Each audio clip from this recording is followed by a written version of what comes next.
And today's webinar is about 311 performance metrics. This is the second in a series providing a look into the building blocks of 311s in North America. In the coming months, we will build on these topics, covering different aspects of 311 from the ground up. We welcome you to attend all or any that interests you. Please feel free to visit the 311 Customer Service Week Synergy Group website for a full schedule and to register for upcoming webinars. Our speakers today are Lemeki Davis, Performance Management Specialist, and Jewell Dobbs, Workforce Management Coordinator from the City of Atlanta 311, and Brianne Brown, Business Systems Liaison from the City of Tulsa Customer Care Center. They will be discussing the 311 performance metrics today. So just to give you a little overview about the 311 Synergy Group, we are an industry networking group for current and prospective 311 customer contact center managers throughout North America. There's a lot of information sharing, education, and it's always a lot of fun. This group is open to all municipalities with an interest in 311. Our 2015 chairperson is Leslie Ham from 311, she's the 311 director for Montgomery County, and for 311 director for Montgomery County, Maryland, excuse me.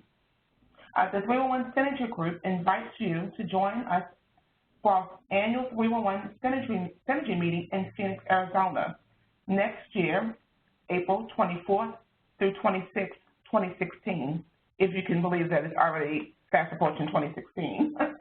It's a 3-day event packed with great sessions that we can all benefit from, whether we've been to one of these meetings before or not. So we hope to see you there.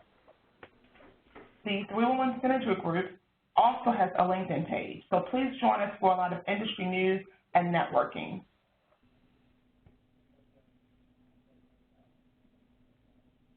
Okay, so during our presentation, if you have any questions, please upload your questions to the Q&A panel, and remember to select all participants so everyone can see them.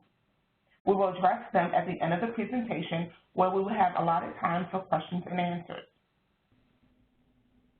With that said, it is absolutely my pleasure to introduce Lemeki Davis and Jewell Dobbs from the City of Atlanta 311, recipients of the 2015 Digital Government. Thank you, Lemeki and Jewell, for joining us today.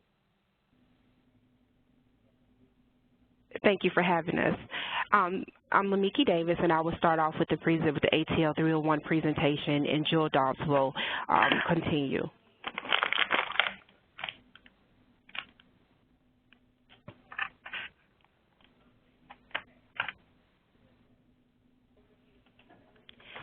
Performance metrics. Many of us can attest to the moment when we felt overwhelmed by the vast amount of data we have been expected to manage and analyze. How does one determine what's important when shifting through all that data? What is performance metrics anyway? Join us as we embark upon this discussion on performance metrics. When we answer the questions, what is performance metrics? How is it used and by whom? What does it measure, and so on and so forth. Then we will take you along the journey to discuss performance metrics for the City of Atlanta 311 Customer Service Center, which encompasses SLA agreements for all city services. As a department, ATL 311 measures key performance indicators, which involves metrics development for best-in-class service, which includes best-in-class service delivery. Emphasis will be placed on the concept and definitions on inputs, activities, outputs, and outcomes of each KPI. The metrics will highlight the relationships between the KPIs and what they mean in terms of efficiency and effectiveness.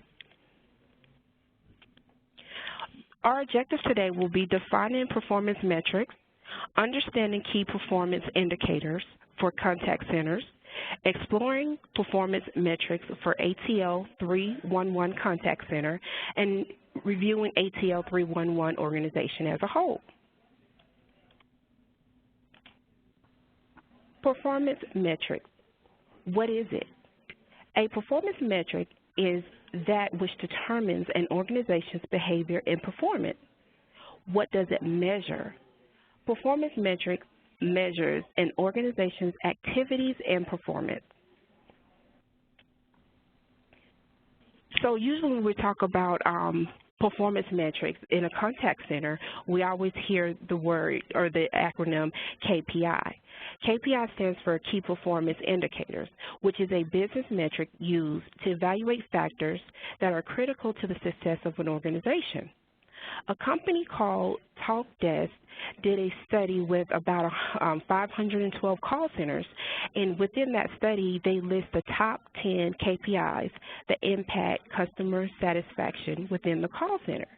And those top 10 KPIs are, we have first, call resolution, that's number 1. Number 2 is percentage of calls blocked.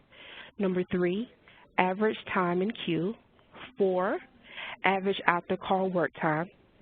5, the service level. 6, average abandonment rate. 7, agent turnover rate. 8, average speed of answer. 9, average handle time. And 10, schedule adherence. Of these top 10, here at the ATL 311 Contact Center, we use about 4 or 5 of the top 10 and some additional ones. The ones we use here are, we have the service level, average abandonment rate, average handle time, schedule adherence, quality, service request accuracy, and customer satisfaction. So all of our KPIs that we use, I will explain them in detail for you. We'll start off with the service level agreement. This measures your ability to deliver on the commitment made in your call center service level agreement, also known as SLA. A service level agreement is an agreement between a service provider and the recipient of the service that defines the level of service expected from the service provider. Essentially, the SLA defines the service, time frame, and capacity of all which is used to measure whether a service provider provides services as agreed. Next is the call abandonment rate. Generally, the call abandonment rate is calculated by dividing the total calls answered by the total calls presented.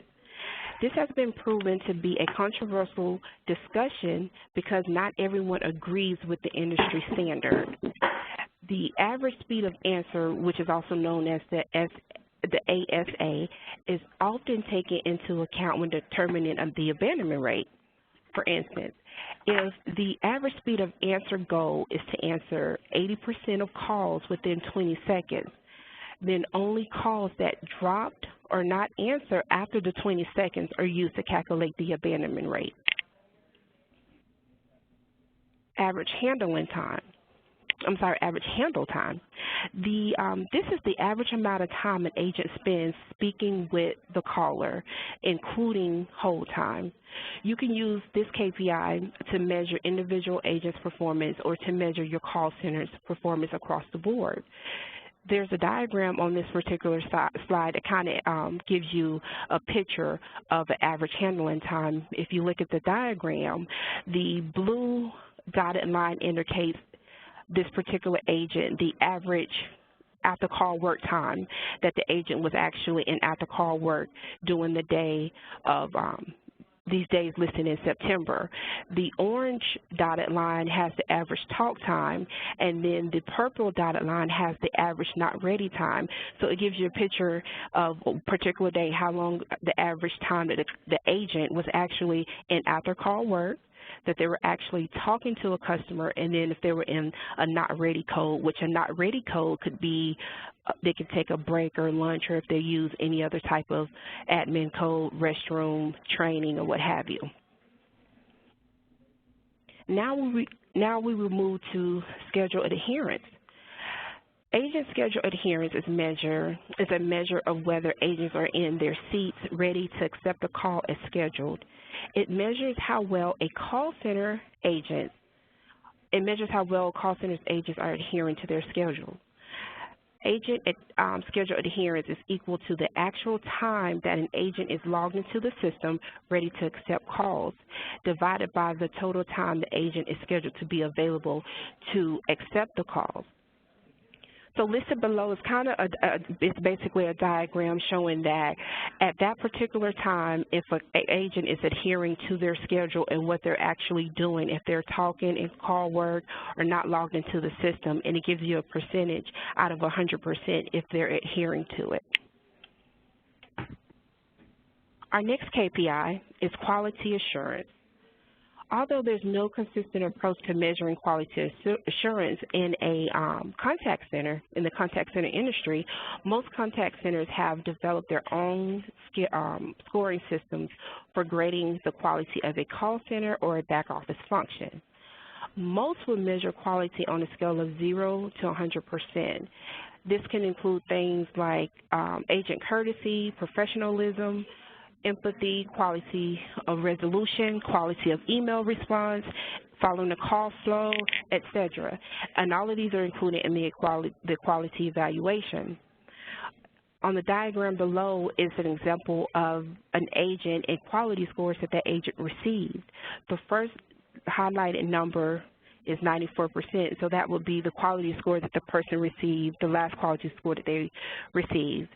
And then it says the last 5. So that's the average of the last 5 quality scores that this agent received.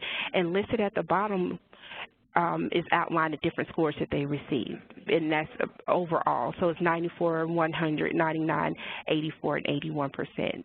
So in this particular time frame, the agent averaged a 92% on the last 5 quality scores.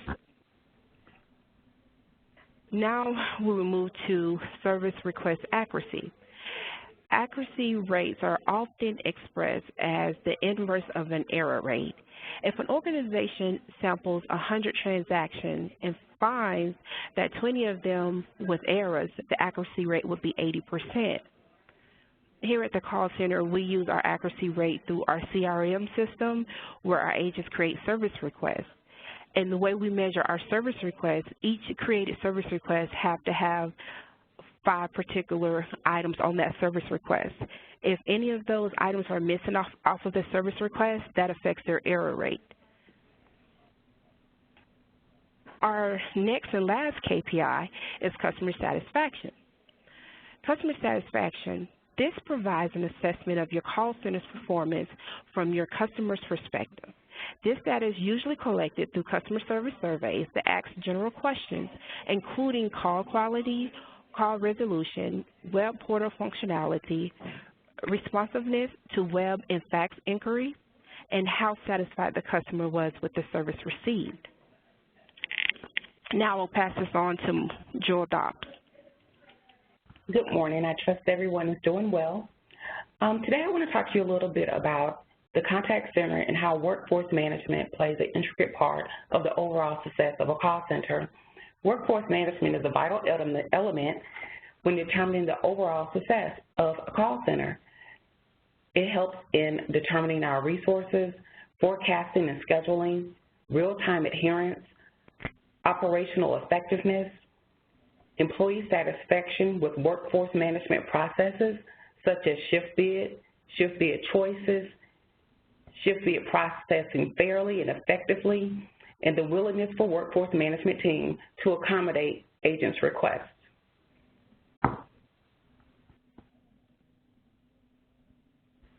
One of the KPIs for the ATL 311 call center is our abandonment rate right now is 5% or less.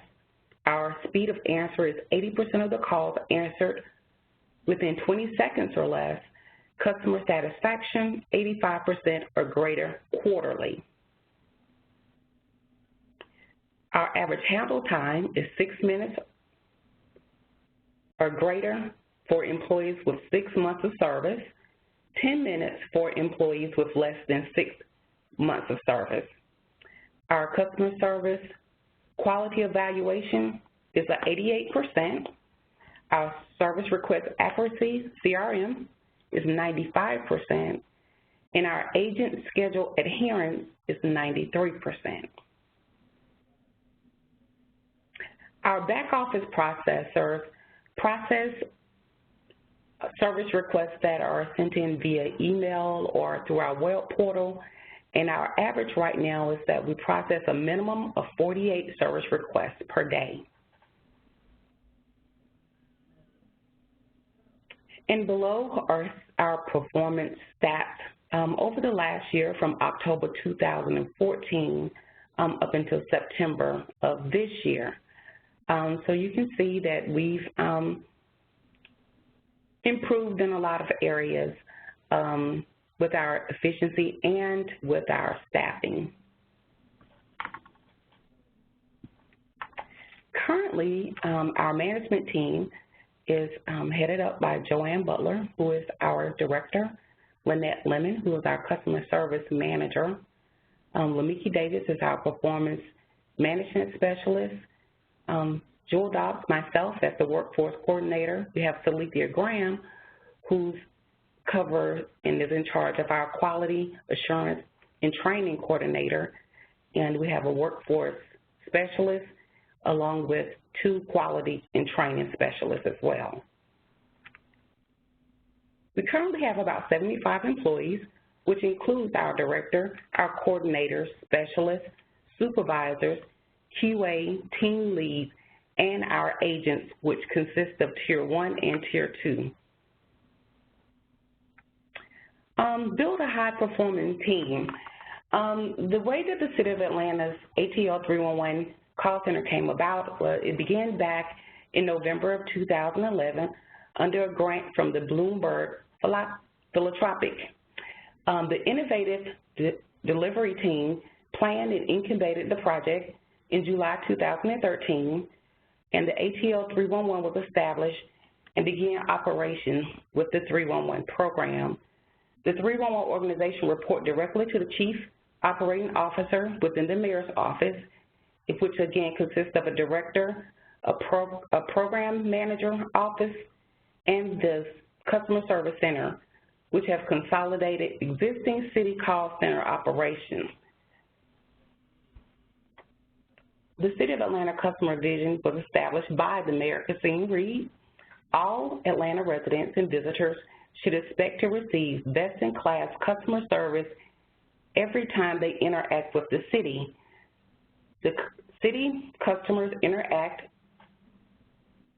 and expectations have and will always constantly change, and government will approach that change as well.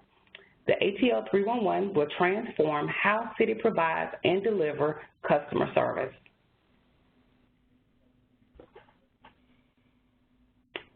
And that will conclude our presentation from the City of Atlanta's 311 call center. Lemeki and Jewell, thank you very much for the information that you provided. We now You're welcome.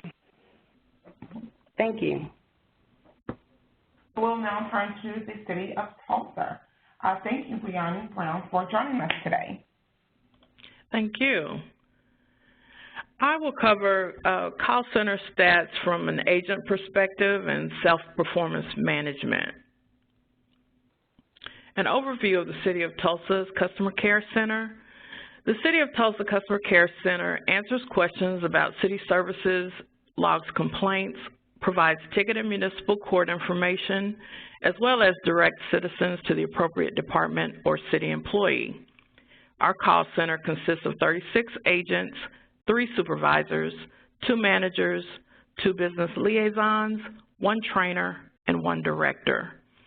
Tulsa's metropolitan population is approximately 400,000, and currently we are configuring the Conalagan product, and we are preparing to launch our 311 branding within the next 2 months.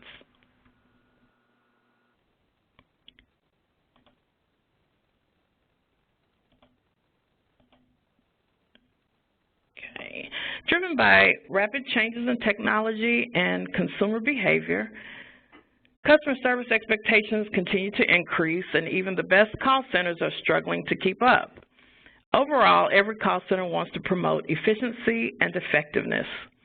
There are usually multiple systems within a call center, including phone systems, the CRM, citizens and customers databases, workforce management, quality monitoring, etc., which provide statistics through their reporting feature. All of these systems usually come with what we call canned reports. In most cases, not all statistics needed are on the same report, so several reports are pulled from each system. In many cases, a supervisor may spend hours a week pulling reports from different systems and often manually entering data into other performance reports that make it easier to follow. Analyzing and understanding these stats help management and employees see areas of improvement and successes that will help in delivering a strategy for future improvements and rewarding achievements. A few of the things we consider when developing the self-performance management scorecard is that analyzing the statistics can be confusing to agents. Coaching is essential to understanding the matrix. Consistently delivering stats to agents will improve their understanding of cause and effect. The management team needs to consider providing stats either on a daily, weekly, or monthly basis, or some combination thereof. And goals and or centers averages should be displayed with the agent's statistics.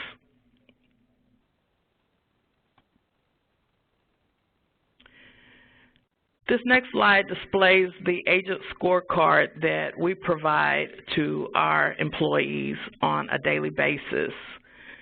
As you'll see, there are three major areas we look at, which include call statistics, performance statistics, and the availability and attendance.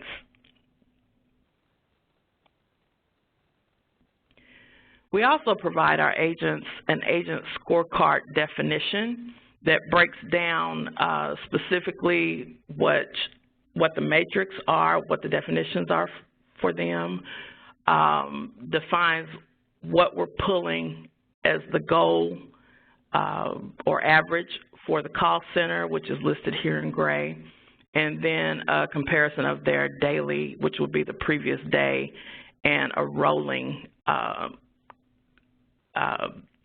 accumulation of their monthly stats. We'll break this down further.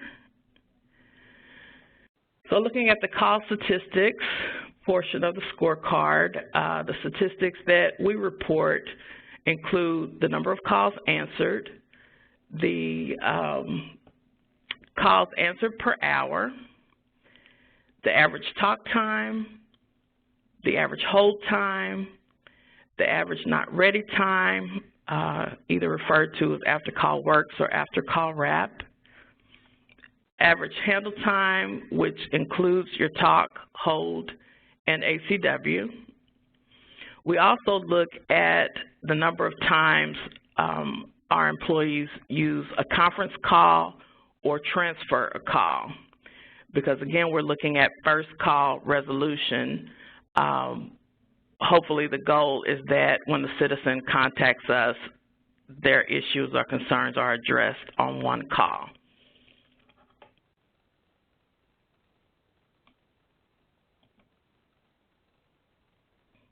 The second area we look at is performance statistics.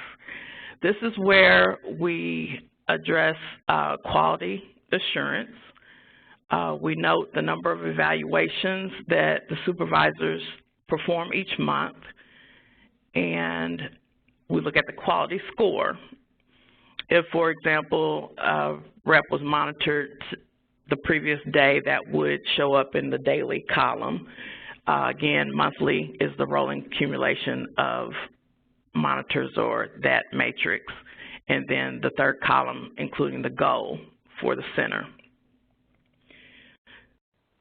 We have several programs in our area that include an auto pay conversion program, which asks for the rep to convert citizens into an auto pay.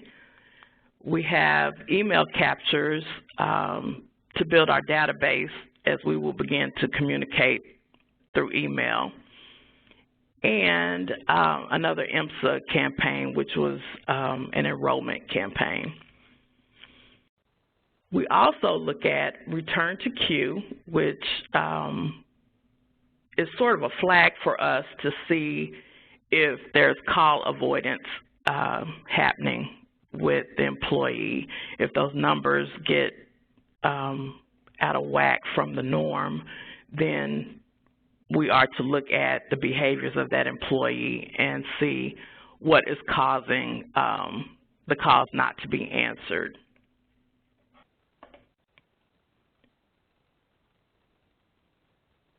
The last section of our scorecard looks at availability and attendance. Here in this first block, we utilize aux codes for break times and other productive times, such as meetings, training, and one-on-ones with their supervisor.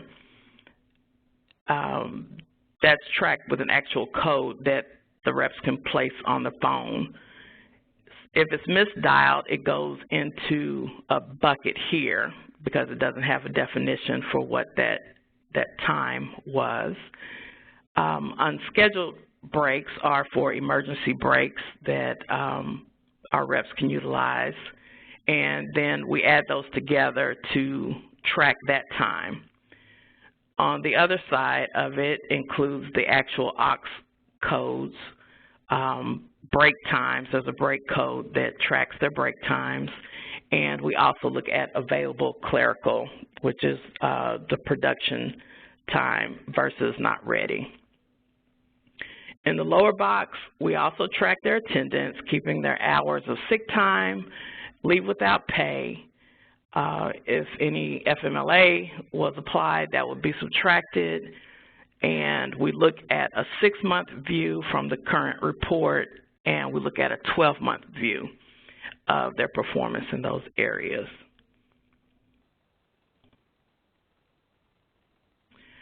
So with this scorecard, we would hope that this allows our agents to be engaged in the business and understanding, again, cause and effect and how their performance leads to the success of the call center.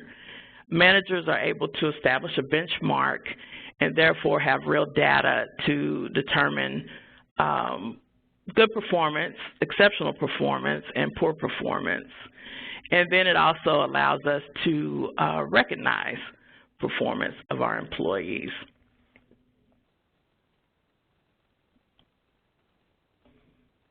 And I'll now turn it over to Lynette.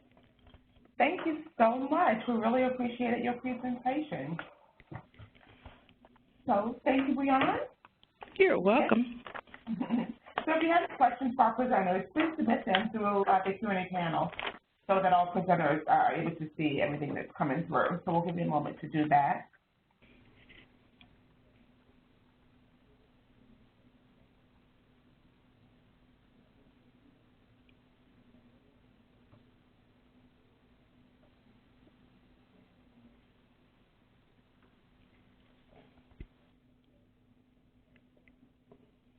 Okay, so the first question we have is, will the slideshow be emailed to all registered participants after the webinar?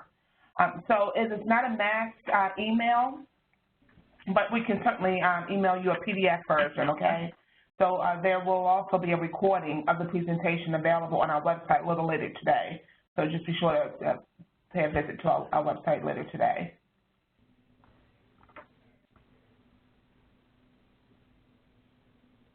Okay. All righty. So we have another question, and this is for the city of Tulsa. Are your agents, let's see here, are the agent stats or scorecard in real time? No, actually, I'm sorry. Were you finished with the question? I'm sorry. Yes. Okay. Actually, the scorecards are sent by email the day after. So, if, for example, the call center stats for Monday are sent out the next next day morning. Thank you for that response. Okay. It looks like this question is for both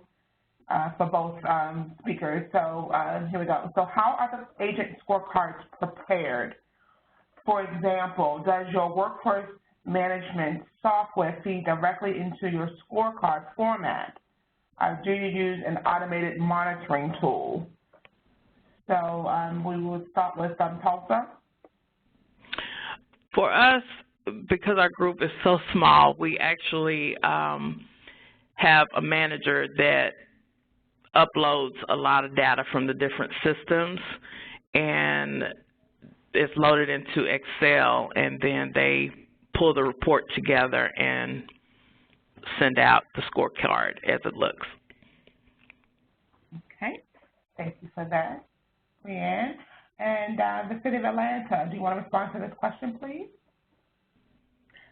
Currently, the information is pulled by several applications that we use, and then our performance management specialists compile the information, and that's how we come up with our scorecard.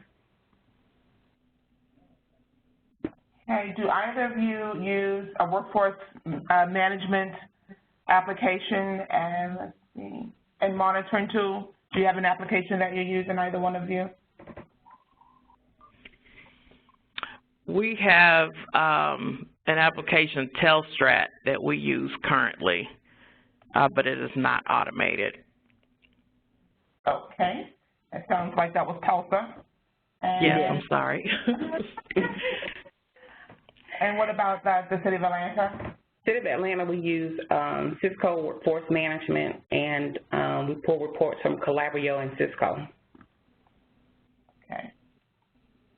So can you elaborate on your use of Calabrio? So what is Calabrio? Calabrio is one of our scheduling tools. It's where agents will go to schedule time off. It's also where agents will go to see their daily stats. They have the capability of seeing their quality scores real time, as well as their schedule real time. Again, they'll schedule time off in Calabrio. We do all of our training scheduling through Calabrio. So basically, it's just a dashboard of their daily activity real time. Okay. Thank you. Okay, looks like this is another question for both. How much informal break time is acceptable in your center? So do you have any acceptable level of discretionary time? The City of Tulsa, we usually allow for around 50 minutes a week.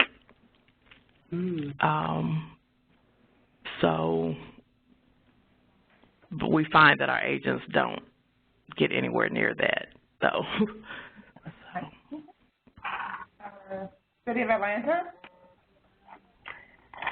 Well, currently, the City of Atlanta, we do not have a particular time that we allow for. We just have our agents can go into a personal code. They can speak to their supervisor directly and let them know that they need some time away or whatever the situation is, and we kind of monitor it on a case-by-case basis. And this is City of Tulsa. I'd also like to add that it's not published to the floor, so the employees do not know that we actually give that benchmark for that time. And this is Atlanta piggybacking. We allow the same thing, and it's not something that we publish to our agents as well, but it is filtered into their daily schedule. Okay, thank you very much. Let's see. Looks like this is another one for both. How many calls per day do agents average in each center, and what percentage of time is typically spent on calls?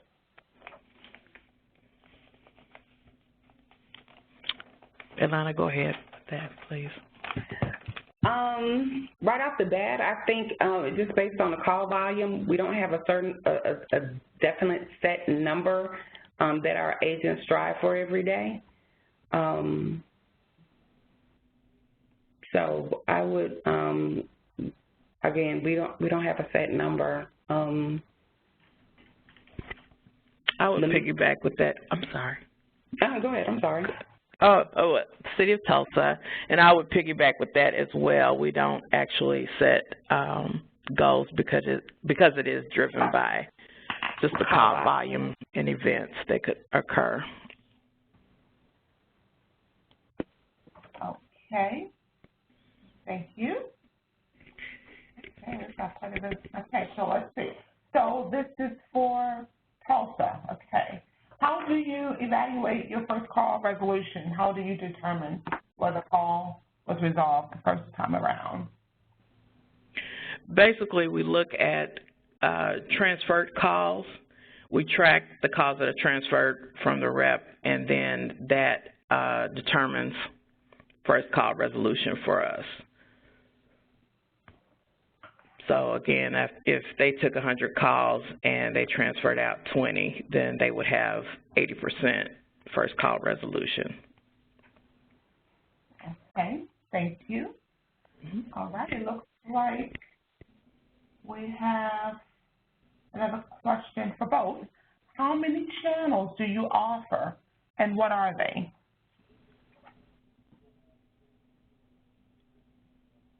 This is Lemeki from the City of Atlanta. As far as in channels, we do offer services on the web. Our customers are able to do service requests on the web, and it filters through here, through the call center. And of course, our first channel is telephone. And then the customers can also fax in applications or different requests that needs to be submitted through fax. They can do via fax. One of our channels used to be email, but we did eliminate the email channel and we switched that over to web. And we also have mobile. Another channel we have, you're able to submit a request via your mobile phone. And for City of Tulsa, we are currently utilizing phone, email, fax, and web self-service. We are, again, moving to the kind of lagging product, and with that we will be adding mobile and chat at some point in the future, and we will be removing email as a means to communicate. Okay, thank you. A question for Tulsa. Through what channels do you deliver stats to your employees, and at what intervals? Daily, weekly, monthly? Okay, we provide daily and monthly with regard to their stats. For daily, again, we send through email the scorecard.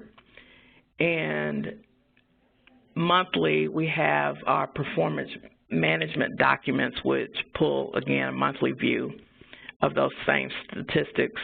And then we go into detail with quality monitoring and whatever performance issues need to be discussed in coaching. Okay, this is a question for both. How often are your agents evaluated? Informally and formally. So maybe how often do you meet with them? Maybe weekly or monthly? This is Jewell with the City of Atlanta. Currently, our staff meet with their supervisors once a week. Our new hires follow that same protocol. If we have agents who are meeting all of their targets, the supervisors may meet with that agent once a month. If there's something that needs attention within that month, the agent and the supervisor will meet again and those issues are addressed. For City of Tulsa, pretty much the same we give a little more attention to our new hires, and so there's a lot more monitoring for quality and job knowledge, and so it's driven by, you know, the individual rep. Weekly, of course, there's monitorings to review, and then whatever coaching or training sessions that happen, and then we have the formal review each month. Thank you. That's the last question. Okay. What PBX platform? This is a question for both. What PBX platform are you on? Is your contact center on? So what telephony system are you using? For us, we're on Avaya, City of Tulsa, I'm sorry, on Avaya. City of Atlanta, we're on Cisco. Unified Desktop, Agent Desktop. Okay. Okay, well, this concludes the questions and our Q&A queue. So the next, so again, the webinar recording will be available on the Customer Service Week webinar website later this afternoon. So if there aren't any additional questions, we'd like to thank our presenters again, Lemeki Davis, Jewell Dobbs, and Brianne Brown. So again, take a look at the 311 Synergy Group. We're on LinkedIn, and there are approximately 265 members from all over North America. So surely there's an opportunity for you to network and continue this discussion offline and learn alike and certainly network. Again, I'd like to thank you for joining us today and participating in the 311 Building Block Series. We look forward to seeing you at our next webinar on November 12th, where we'll be discussing 311 quality design and process, and at the Synergy Group, hopefully in Phoenix. So see you the next time, and have a wonderful day.